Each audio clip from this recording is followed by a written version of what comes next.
Hey everybody, Kris here. Before we get started, I wanted to let you know that this episode is from our patron-only feed, and I'm reposting it here for two reasons. Number one, it's a great one, full of actionable information I think you'll find useful. Number two, many of the concepts Nate and I discuss in this episode fit in perfectly with the course that I just released, Coaching for Mastery. It's built specifically for climbing coaches who want to get better at helping their athletes improve their skills. And I don't just mean movement skills, though that's a big part of the course. The theories and methods you'll learn are also, in my opinion, the best way to teach soft skills like mindset, belief, confidence, and effort. We go over the principles of designing a better learning environment, the science behind effective feedback and communication, creating climbing drills using the constraints-led approach, programming for better skill adaptability, and more.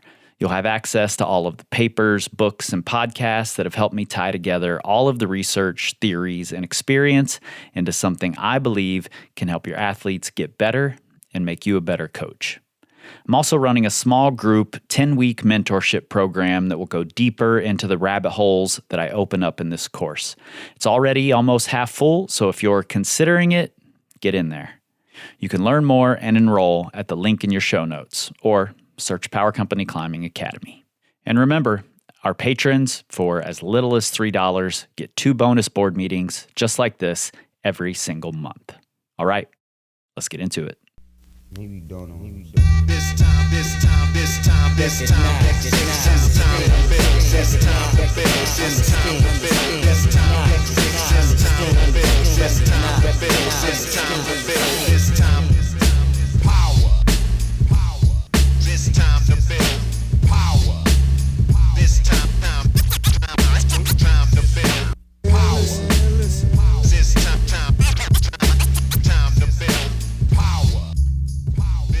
What's up, everybody? I am your host, Chris Hampton. And this is Nate Drolet. And we are sitting here today in Lander, Wyoming to talk about, this is actually a strangely divisive topic. I've had people, when I suggest that maybe going to battle and doing things sloppy but getting through anyway is a valuable skill, I've had people really push back. Like, no, never. You should always be in control. And we're talking about being systematic with your tactics versus just battling for it. And what are the pros and cons of each? I'm curious, Nate, what's your default? Oh, to a fault systematic. Was it always that way? That's a good question. Probably not early. I would say no, but I probably was too ignorant of tactics to know I was in something other than a tactical mindset. Yeah. I always thought I was doing good things, but I was 100% in battle mode, I'm sure, for the first few years. Like ground up efforts, just giving it all the time, not rehearsing sequences. Yeah, same. I'm definitely more on the systematic side now, and I've had several seasons where I'm like, oh, have I gotten too good at tactics, and now I need to like find a way to put myself back into battle mode. Mm-hmm. But definitely early in my climbing, especially as a traddy, I was full on battle all the time mode. Oh man. You know, like get in over my head regularly, get in the midst of big giant runouts, you know, and just go all out screaming battle. That was my norm back then. And it just doesn't happen all that often anymore. Yeah. That kind of bums me out a little bit. It's fun. You were saying how you want to bring battle mode back into your climbing, which also just sounds cool. Yeah. But I feel the same way. It's something I've been trying to think of. How can I systematically bring battle mode back into my rock climbing? How can I very carefully and tactically get into Exactly. battle I know mode? I'm the worst. Like because I do feel like it's something I'm very skilled at, is being tactical. Like to the point to where I think I've leveraged it. I mean, not as much as I possibly could. There's always people who are better at it. Yeah. But I think I do it to a fault. Because you see people who do like go into battle mode all the time. They've got skills I don't. Yeah. I've definitely been climbing with you times where you like do the move, but then you're searching for the other 72 ways you could do the move. I love searching for 72 ways to do the move. And I'm like, Nate, for fuck's sake, just do the move. It irks Roland Chen so much. And that's why he's like one of my favorite climbing partners, because he'll just like lean in. I'll be on option number 14. And he's like, hey, have you tried just trying hard and just doing the thing? Like, I do it all the time, and I send a lot. So just try that. I'm like, God damn it, thanks, Roland. Yeah. Yeah, I think both are really valuable to have in your toolbox. Mm-hmm. But if you have both in your toolbox, how do you decide? How do you know which tool to pull out? I don't know. Tell me. I don't know either. That's the whole thing. And actually, I think it almost has to be a practiced thing. Like you have to practice tactics to a fault. You have to practice, I'm just going to battle. I'm going ground up every attempt here to a fault. Yeah. Maybe ground up is almost always to a fault, especially in this room right now. Yeah. But I think you have to practice the two and understand them and really start to grasp how they work and when you're surprised and when you're not. And, to be able to say, okay, I think I'm ready to put the tactics back in the bag and pull out the battle mode. Yes. Yeah. And that's something I think I used to be a lot better at, was being very minimalist with tactics. And this was something like a lot of my early climbing, I climbed around Jimmy Webb, who, man, it was almost hilarious to climb around him with other people when other people would be around. Because I would always see him do this and it never caught me off guard. But I remember we went on a trip to Colorado together. It was me, him, Brian Voges, and John Gass. And we would climb around a bunch of other climbers at Jimmy's level. And they would almost get mad when he would send things. Because he would walk up, like we'd go to this boulder, and he already knew what he was doing because he'd watched videos, but he would pull on, try and flash it. If he didn't, he would maybe do the crux move literally once. And he would pull on, do the top out.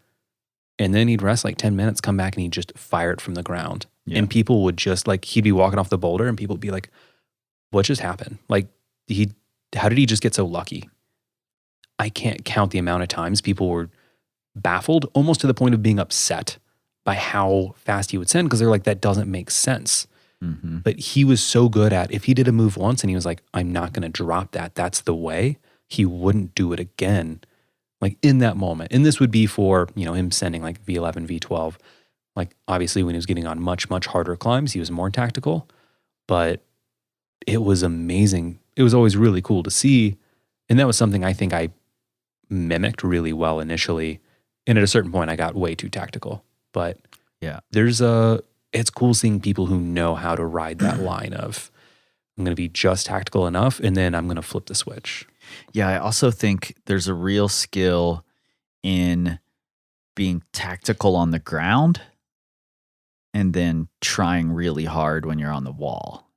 Yes. And not abandoning your tactics, but knowing that there's a time for them, and right now is not the time.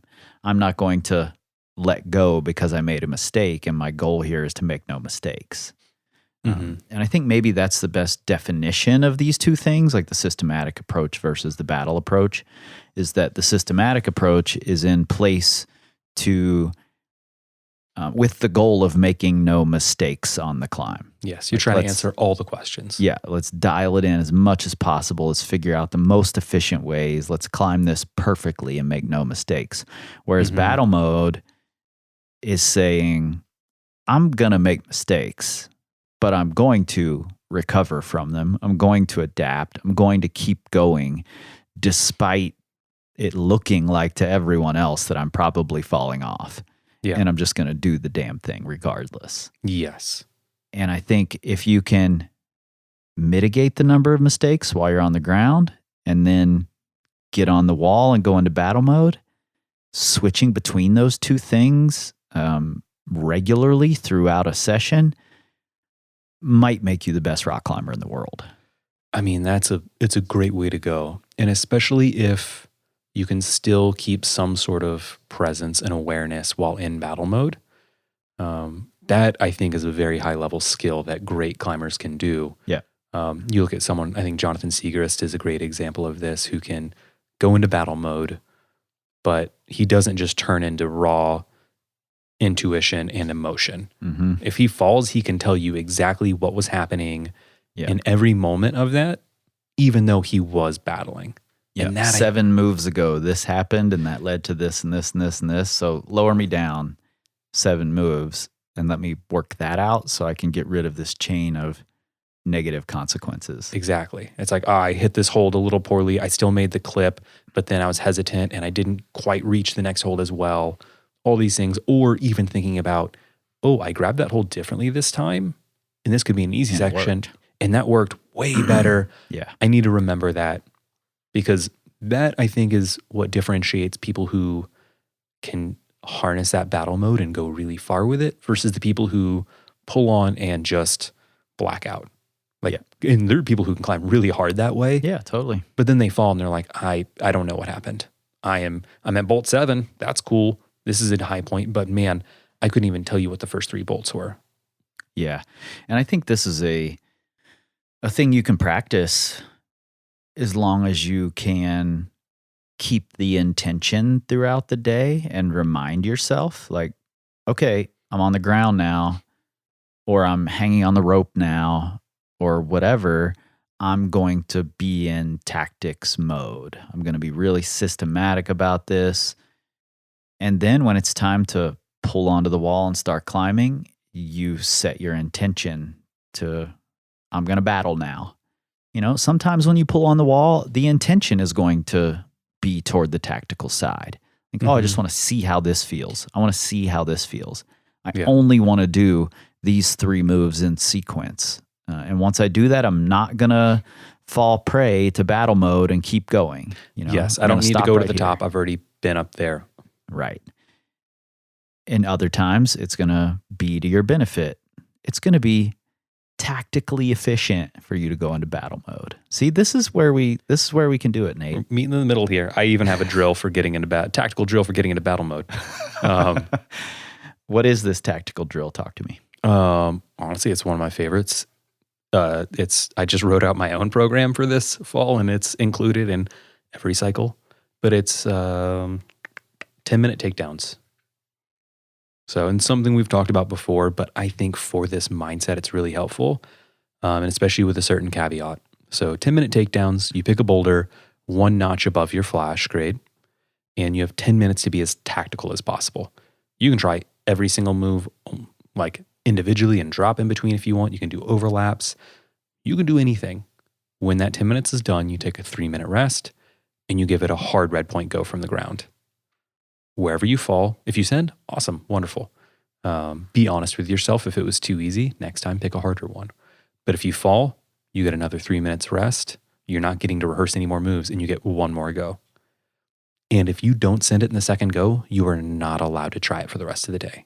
Yeah. And that is the big caveat, because you need pressure. Like, you need that hurts a lot of consequences. people's feelings. Oh man, people get it's They're like, what do you mean I can't try again? Yeah. What's funny is like It's right there. there's 2 responses. One is like, well, why can't I try it again? Or they're like, okay, cool. And then I get a message back after they do that workout. They're like, I was so mad I couldn't try it again. Like, can I not just like make it part of my mini projects later? Or can I not just like go get on it after? It's like, no, we have like, why would you go into battle mode if you could just be like, oh no, I guess I'll get back on it. Let's work out that sequence. No, like, you have to have consequences. And I think this is really important. It's a good, and also a lot of people don't realize how well they perform under pressure. Like, Or how poorly they perform under pressure. Either way, it's great to know. But I've had a lot of clients, especially women, who are shocked by, they're like, oh, I have never climbed this grade this fast. And they just never put themselves under a deadline, under pressure. Yeah. Like, they're always like, hey, that's okay. Like, this is fine. I can come back to this another time. But by saying you don't get to try this again, you get 2 goes. Like suddenly they pull out a performance they weren't expecting.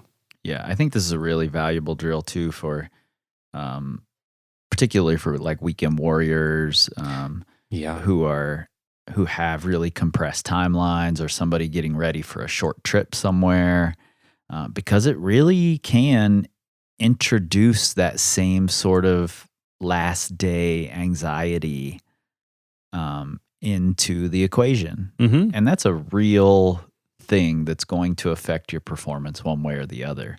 So you might as well learn to harness that and learn how to flip the switch between, all right, I've been tactical for the last 8 minutes. Now it's time to go into battle mode. Yes. And I mean, and this is like, how many times have you heard someone be like, oh, well, you know, it was the last weekend of the season. It was calling for rain the next week, and it was going to drop 30 degrees into the winter. So I knew this was my last chance.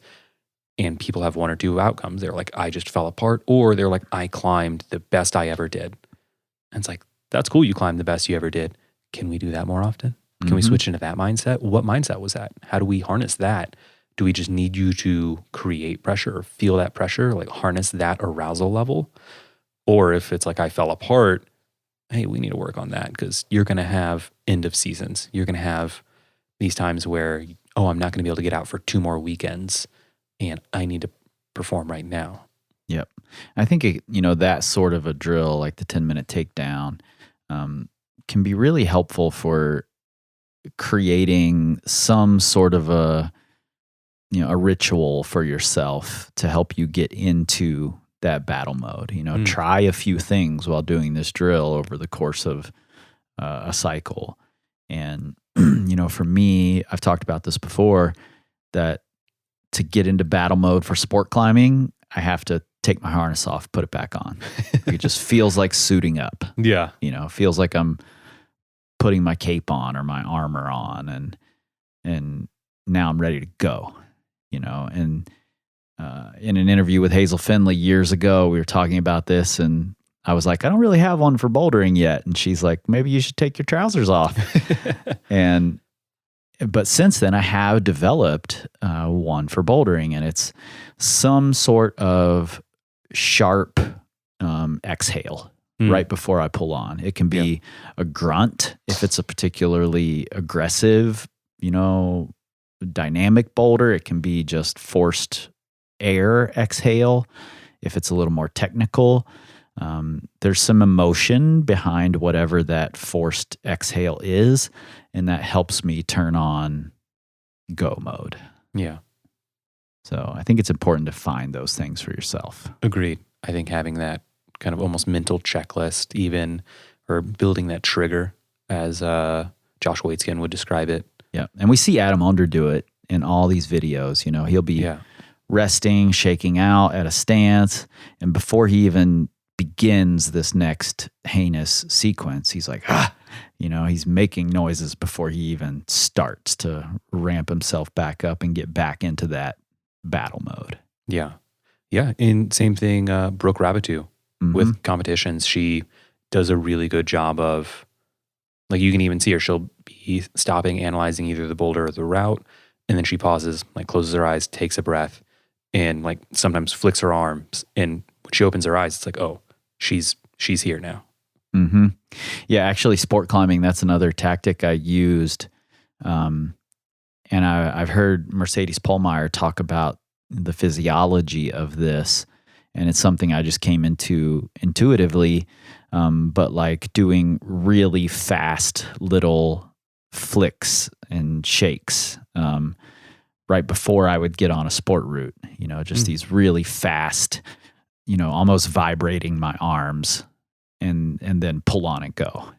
And it's just a thing I did for a lot of years. And then I heard Mercedes explain the physiology of this. It's really similar to like doing fast little jumps to wake up the nervous system. Interesting. I could totally see that. Yeah.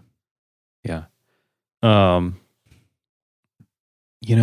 So another thing I think that can be beneficial for battle mode, because a lot of people might be thinking, okay, like but tactics win. Like tactics make you climb harder, like on a hard route. I think you can differentiate between practice and performance a little bit. Because frankly, I don't know how much time y'all spend around people who are always in battle mode. They're real strong. And like there is something about it. And it's funny because I think a lot about what kind of advice should newer beginners get? And when do you introduce new ideas to them?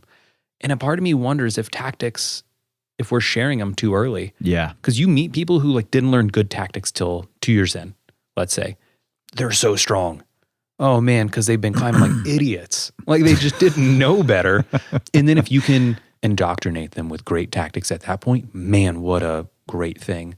Versus if someone learns good tactics super early on, they lose the opportunity to build all that fitness that you get from ground upping every boulder you try. Yeah. And like you get so many more repetitions in by trying ground up. Like you do so many more moves.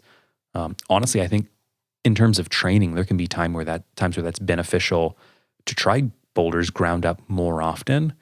Because let's say you're bad at crimps. Okay, yeah, you could sit and work out every single move individually, but you could also try it ground up when you fall, work out that move. Okay, you've got it. Try it ground up again. See how that goes. Yep. And you're going to get more repetitions in. That's more volume. And from a practice mindset, from a training mindset, that can be really beneficial. But yeah, so I don't really know with new climbers, how long do you let them essentially wear their shoes on the wrong feet? Well, I think this is a really important question, actually. A lot of the reading and listening and learning I've been doing over the past year or so of motor learning and movement learning, particularly in sports, those reps where you don't have it perfectly dialed may very well be, and probably are, far more important for overall development than doing more of what you can do with less variation. So having more variation, more things going wrong that you have to adjust to, and wrong in air quotes there. Yeah. But having to adjust to things on the fly and having to learn small new nuances of moves you've already learned because you didn't hit that hold quite right, or you're starting to get tired, or you're slipping a little bit because it's more humid today, or whatever it is, doing more reps of that kind of thing can help you learn faster because you're constantly adjusting and learning new things. Yeah, that makes so much sense. Like you're learning it, like you're almost building a buffer around every move. Yeah. Like you can't because you do see this. This is something I see all the time with people who are overly tactical, in people who I would say are overly tactical more than me, who just struggle to get in battle mode. The second, this is maybe the biggest red flag phrase you hear of overly tactical people, and it's, I just want it to feel easy. Yeah. Or I didn't have that right. Yeah. It's, oh, this didn't feel right. And you'll see these sport climbers just let go when they're clearly not pumped. They could be high pointing on a red point go, and they will stop and let go. And they're like, well, I was too pumped and I didn't hit the hold right and I can't do anything. Yeah. They haven't spent the time developing those buffers around each move where, oh, it's okay if I hit a hold a little wrong because I know I can still try. Like, oh, I hit this crimp poorly. I know that I can sink down, get more weight on my feet to try and readjust and get it better. Like developing those little micro skills that I think you have to learn on hard red point goes, in battle mode, things like that. I mean, I hadn't really thought about it, but there's so much to it that I think battle mode teaches you. Yeah, totally. And we've all been surprised to stick a move. We're all surprised we're still on the wall. Yeah, you're already looking at the ground. We've all experienced that. And oftentimes you get surprised that you're still on the wall and then you fall off because you're surprised and you've stopped. You're taken totally out of the game because of this surprise. And the more you do that, the less surprising it is. And you just start to believe, I can stay on the wall. Oh man, and belief goes so far. Yeah. And you can just keep climbing in a lot of situations where you had, everybody around watching was like, oh, he's coming off right now. Oh, he's coming off right now. Okay, it's coming off right now. Oh, how did he do that? Yeah. You know, and I don't think unless you just have that inherent, I'm going into battle mode built in, that's your default, switch. That's a thing you can learn that way by just allowing mistakes to happen. And again, mistakes in air quotes there. Yeah. Because someday your mistake, you grabbed this hold wrong and had your hips in the wrong position, that might be the correct way to do a harder move someday, So, and again, correct and mistakes, all air quotes here, because there is no correct and mistake. It's all going to work for somebody sometime, some way, some move. But embracing that and continuing to move can teach you at least as much, if not more, as dropping off and saying, let me do that better. Yeah. Yeah. I mean, I can't count the amount of times I have been doing a big overlap, let's say on a sport route, and I get to the red point crux. I'm like, oh man, I was so tired. This was my fifth pitch on this of the day. I'll never be this tired from the ground. And I had to come up with something crazy. Yeah. And then you get there on red point, and you know which beta you end up having to switch to? Mm-hmm. That crazy beta that you had to find in battle mode. And had I never been there, I never would have done these rock climbs. Yeah, absolutely. And, all of this isn't to say that you shouldn't try to do things better. Of course you should. Yeah. Tactics are, there's a reason they're important. Lessen the mistakes that you make and you can climb harder. I think that's almost always going to be true. But make the goes count. And that's also not to say that someday you will absolutely hit a hold and just not be able to move. You hit it wrong, you're stuck there. Yeah. Can't move. Your only option is to drop off. You're stuck there looking around like, I can't do anything now. Mm-hmm. You drop off. But if that's happening regularly and you're dropping off and then convincing yourself you couldn't have done anything because you just didn't quite have it right, then it's definitely a time where you need to step back and say, all right, I need to learn how to grab things the air quotes wrong way and still continue moving. Yes. It's more psychological at that point. Yeah. Something that's important that I just thought of that I did for a long time that was really beneficial. And now that I'm remembering it, because this was a decade ago, I'm going to start doing it again. I used to switch climbing shoes halfway through a session. So the reason behind this is, when do you switch into battle mode? When do you start truly trying hard in a climbing session? We'll use bouldering as an example. Routes, it's a little more sectioned off. You're like, okay, I'm going to do my first warm-up, second warm-up, maybe third warm-up, and then I try my project. But with boulders, you're kind of warming up, and even when you get to your project, you're doing moves and you're sussing things out. When do you try? When are you knuckling down? Yeah. It's definitely a big blurry area where you could make a case for attempt 1, I tried hard, and final attempt, I tried hard. Yeah. All the rest of it was tactics. Yes. And so this was something that I realized at one point I struggled with, because I would go through and I would do some, moderate level boulders, keep warming up, and then I'd try some harder things, but I'm not warm. I can't I couldn't crimp 100% full strength, and I didn't want to jump to wide shoulder moves yet. So I needed to finish getting warm. But I realized that even when I was physically warm enough, I wasn't mentally and emotionally ready to flip the switch. I was lagging to make that transition. And sometimes it'd be 30 minutes later where I'm like, oh, that's right. Knuckle down, let's go. So what I started doing was I had essentially a pair of warm-up shoes and then a pair of my try-hard boots. So I would go through and I'd be climbing in my warm-up shoes, which both were decent shoes. I don't believe in climbing in trash shoes because it gives you trash footwork. And these can be the same model of shoe. And so that's what I often would do. It would be, I would have my performance pair. Once those started to really get rounded out, my warm-up pairs, or you can get them resoled. Yep. That's a really common tactic too. Just resole your performance pair, and that's now your warm-up circuit pair.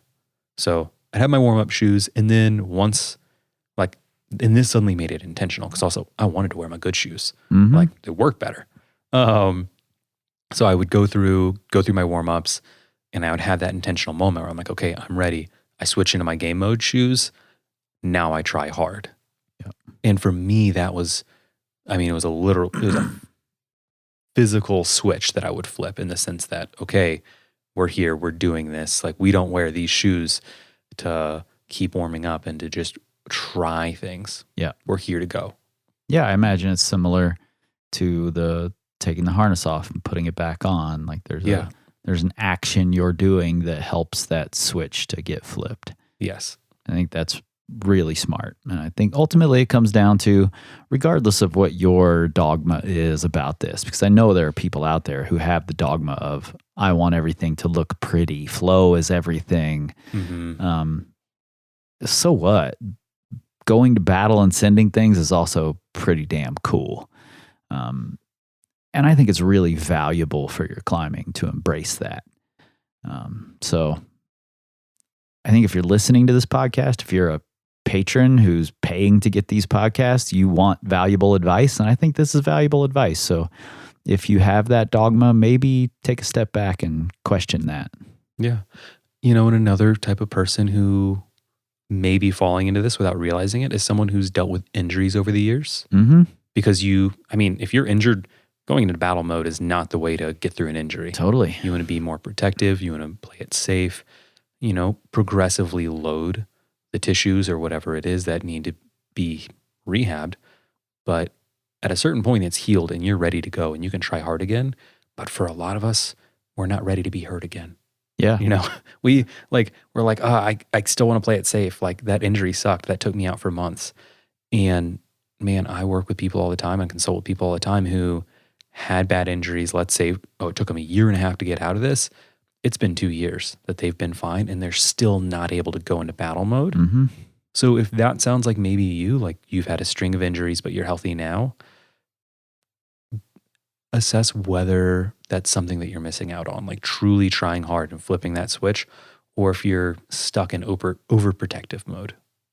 Yeah, and you can lean into this a little at a time, like any other skill, like any other thing that you are actively avoiding, but needs to be in your arsenal. Do it a little bit at a time. These 10-minute takedown drills are a great way to get a couple of battle mode attempts in, and then you can, go about your normal business. And then maybe you do 2 10-minute takedowns the next block or something like that. Yeah.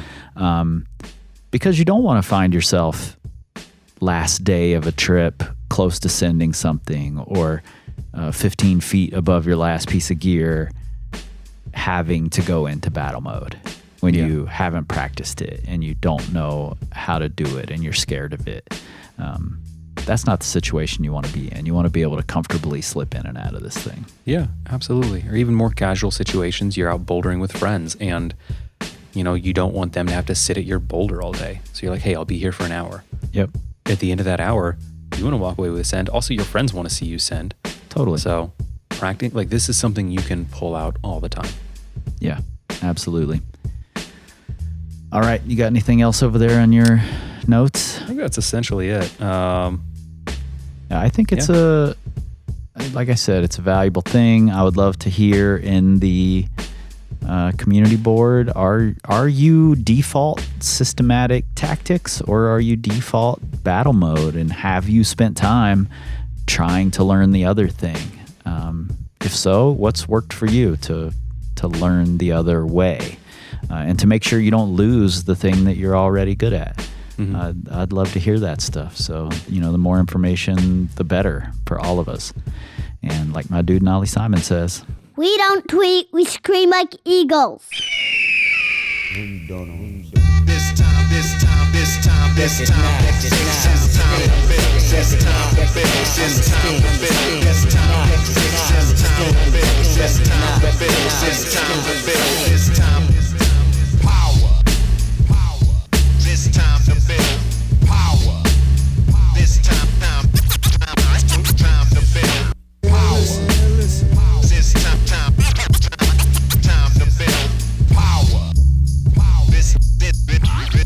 This time to build power. This time.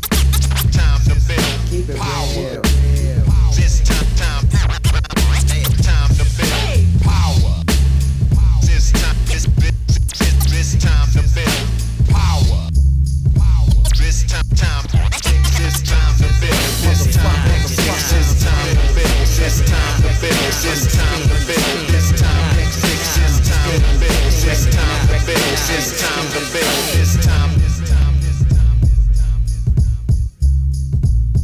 Cause Jah is the sinister character.